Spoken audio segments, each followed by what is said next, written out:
Do you like science?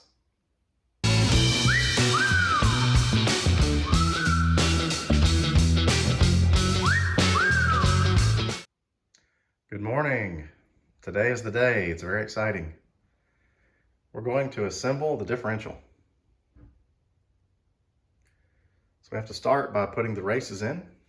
This is the inner race, the outer race. This is the oil retaining ring. This is a Toyota part. There's your part number.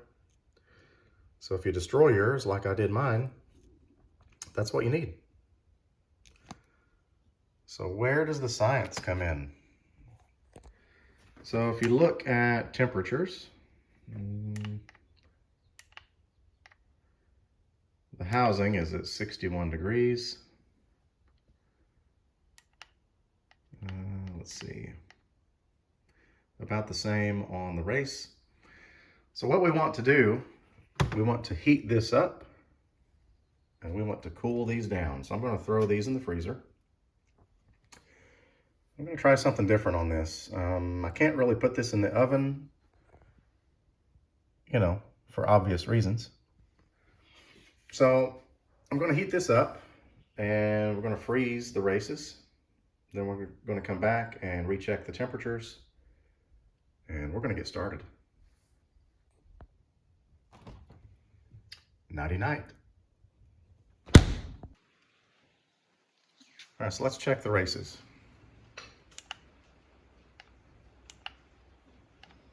16 degrees, 18, 27, kind of depends on where you land, I guess. All right, so as you can see, these are quite a bit cooler than they were. Now let's go check the housing. So it's been roughly 30 minutes. Let's check the housing.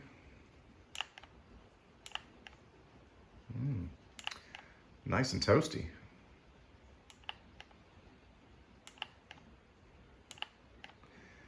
Well, how did I do that?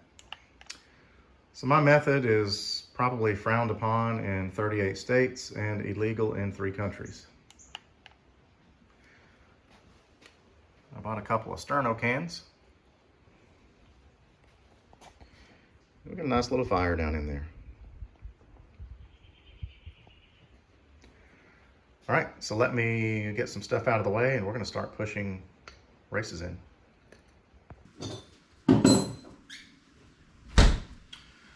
Okay, the first one we're going to start with is the big one. This is the big inner race, and you want the tapered side up, not that way. I'm going to do this first in case I screw up and have to knock it back out. So let's go. Done. Look at that. That's awesome. All right, so let's flip it.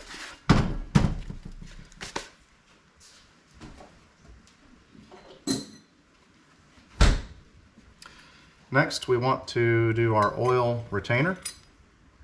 Same thing, you want the cup part to be up. I'll cover this socket in a second. I don't want things to heat up, so let's do this.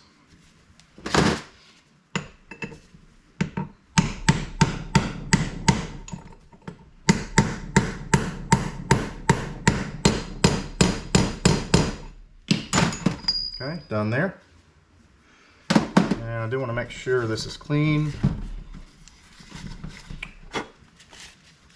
Make sure there's nothing that's going to keep this race from fully seating. Okay. Back to the chicken, just like the other one. Tapered part goes up. I'm gonna drop that. Look at that, it about fell in.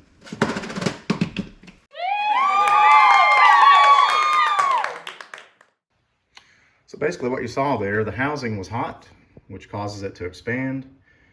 The races were cold, which causes them to shrink.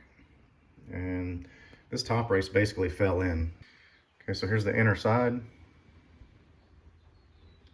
Same thing, very small taps, light taps, it was in. Okay, I think we are ready to start assembling. I went ahead and cleaned off the sealing surface on the back. So what I'm going to do is take a paint can cap. Set the input shaft here. Bring this over. And get you pretty close. So what I want to do, I want to pull this through before I put the seal in. Not maybe all the way, but at least some. So your tapered side down, that matches your race. Alright, so think about things before you start. Don't get in a hurry. So in the previous video, you see where the bearing goes in, then the slinger. So slinger is on top. I am purposely leaving out the seal. So what I'm going to do is pull this through some, take this back off, and then we'll put the seal in. So as you can see, this is not, I don't have enough threads, and I don't know if I've got enough strength in that cap to hammer this. Let's try it. All right, let's see. Now, old nut, not the new nut. All right, we got a couple. Let's see if I can get a couple more. Now, if you do mess up something, you can take this back apart. Just put this in a press. Press it out just like before. All right, so we should have a lot. Yeah, see how much up and down movement we have? It's a lot. So I just want to pull some of that out of there.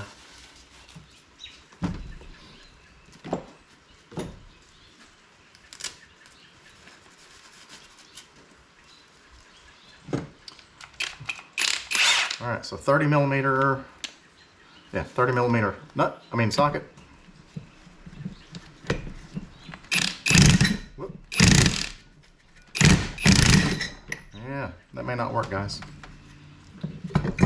That may not work. All right, let's go to plan B. All right, plan B is this piece here. So basically what this does, it bolts to the flange. And in this case, I have an old jack handle. Fits right in there. Gives you lots of leverage.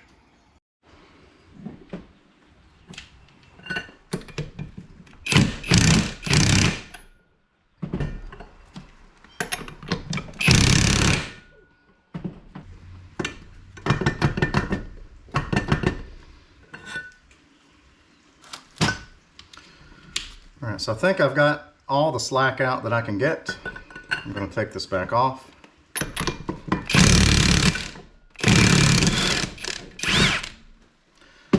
And that's why you use the old nut.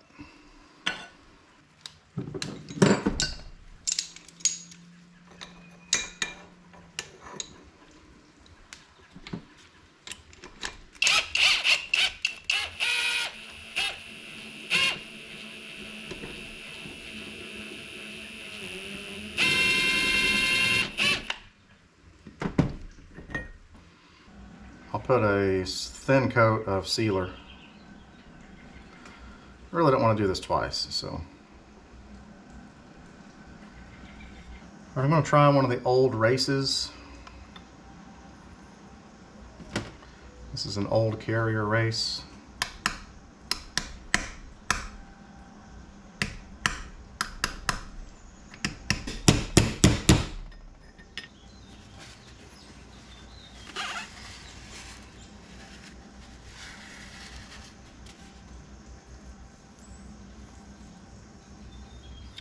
All right, so our seal is nice and flush. There are no dents or dings.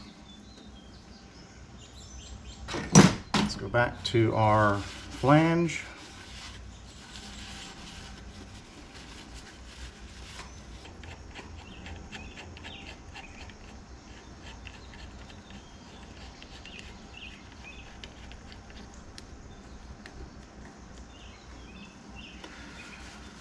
All right, I think I'm going to go to the breaker bar. The last axle I did was a Chevy 12 bolt, very different than this.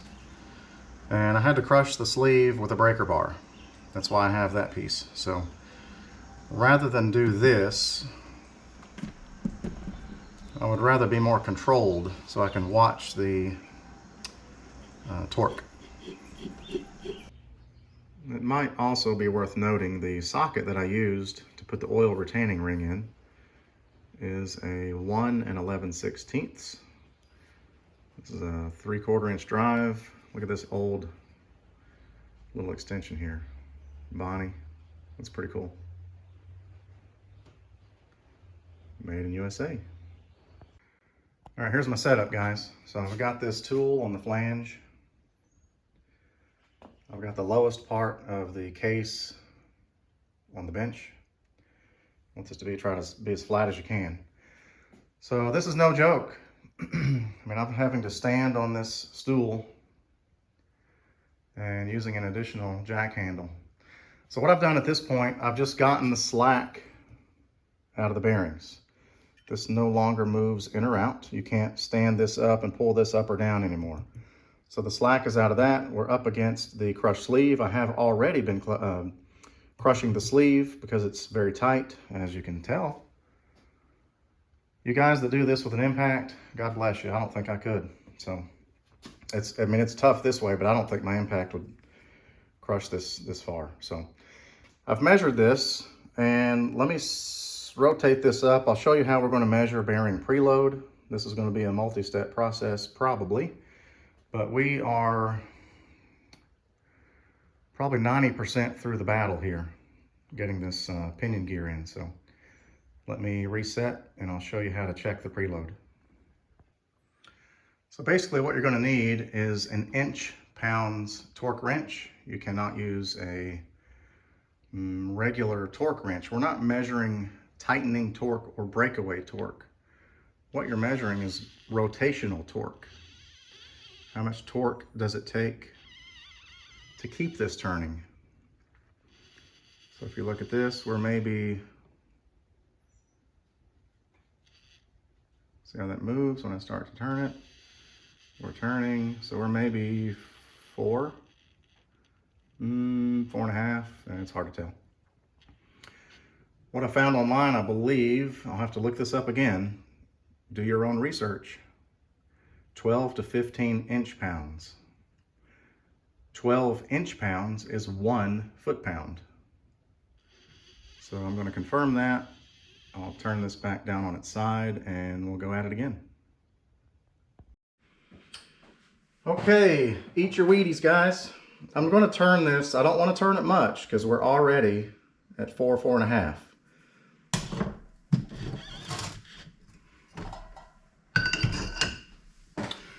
This stays pretty stable like this. It might be helpful to have another person, but it's going okay. All right.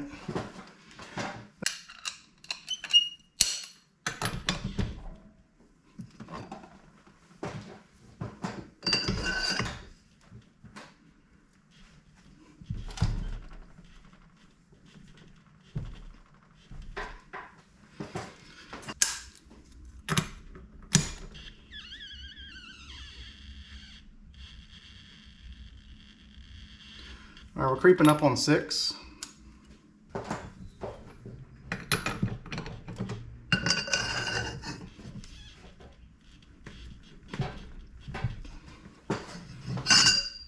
Okay.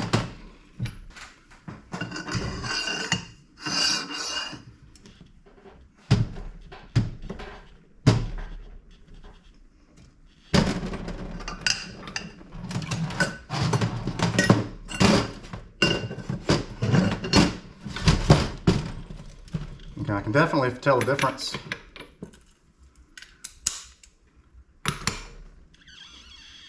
Oh yeah. So we're probably creeping up on 8, 9, maybe 9, 8, 9. So we're almost there.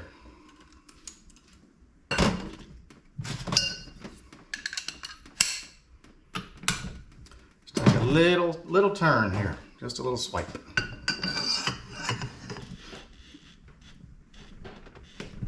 All right, so I felt it move just a touch.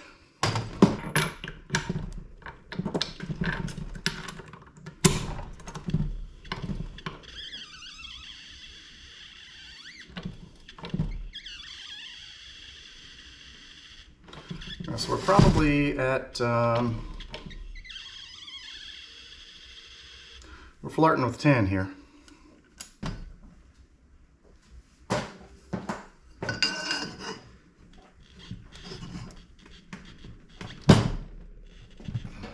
turning here.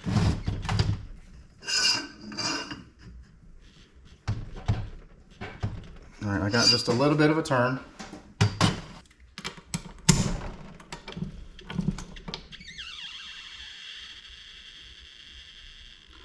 All right, so it looks like, let me get the camera set up here. I'll show you.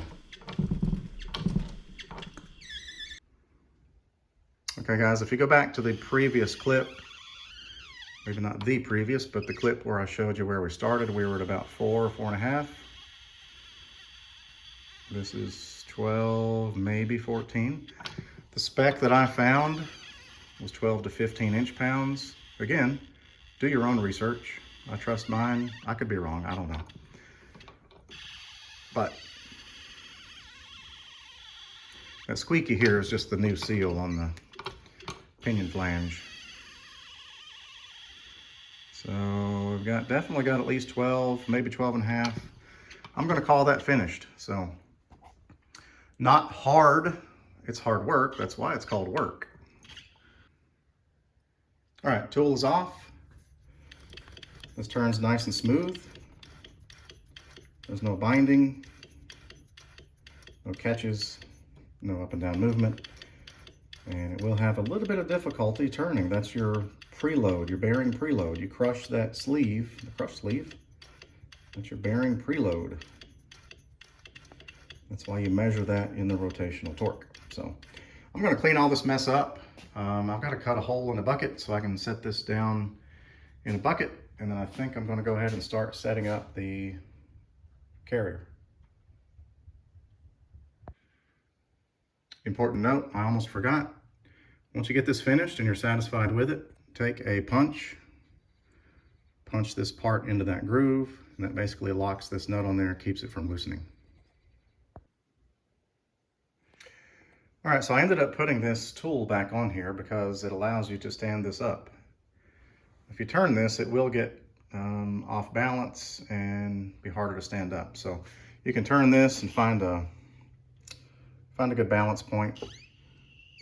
So word of warning here, these caps, this cap, well, both caps, are just finger tight. So caps are finger tight. You want to make sure these adjusters turn freely. If you cross thread this, you could ruin a cap, you could ruin the adjuster, or you could ruin the housing.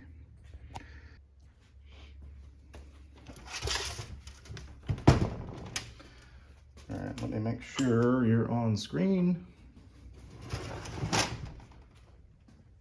All right, so with this flat, 4 days later. Okay, so finally, you should be able to turn your adjusters freely.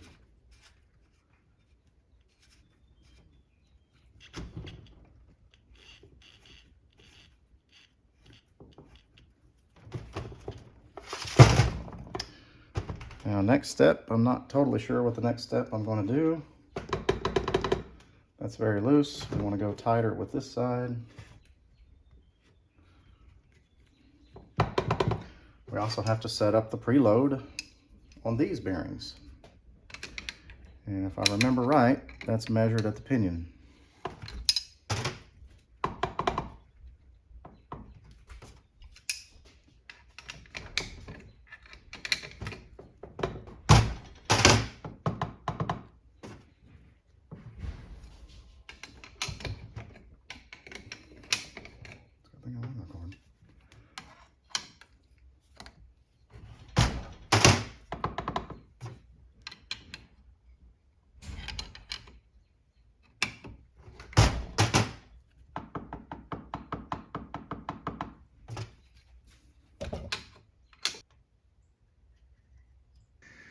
All right, so this took some trial and error to get set up.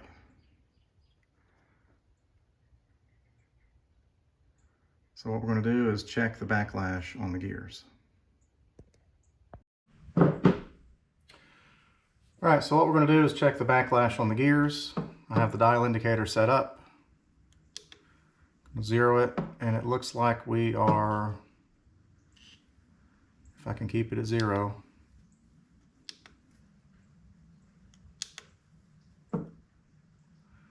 about 15 thousandths. All right, so we're about 13. So that means we need to push the gear this direction.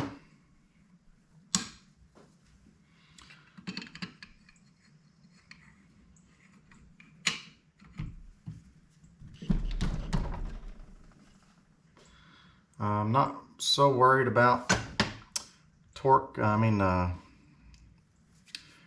bearing preload at this point. Yeah, we haven't moved, so I've got to loosen this side here a little bit.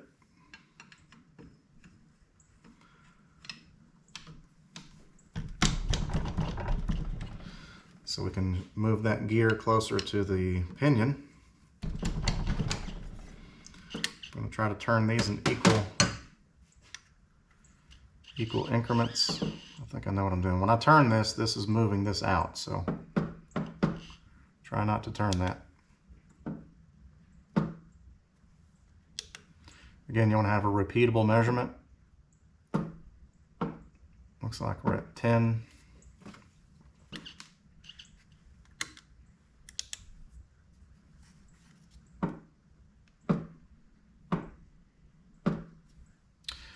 There's 8.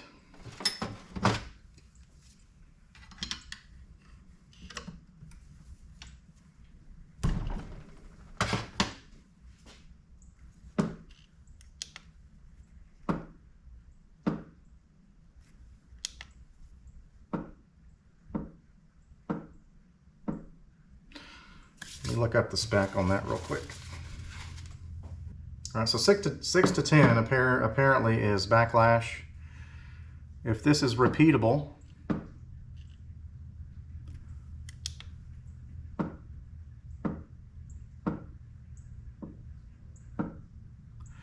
we're around 8. So I want to make sure I have this tight.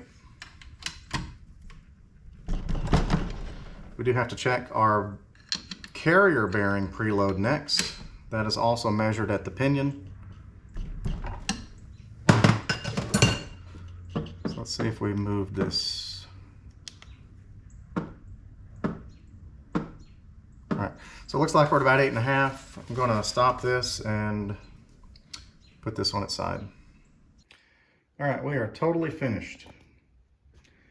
I ended up with a backlash, a repeatable backlash of 8 thousandths. These were a booger.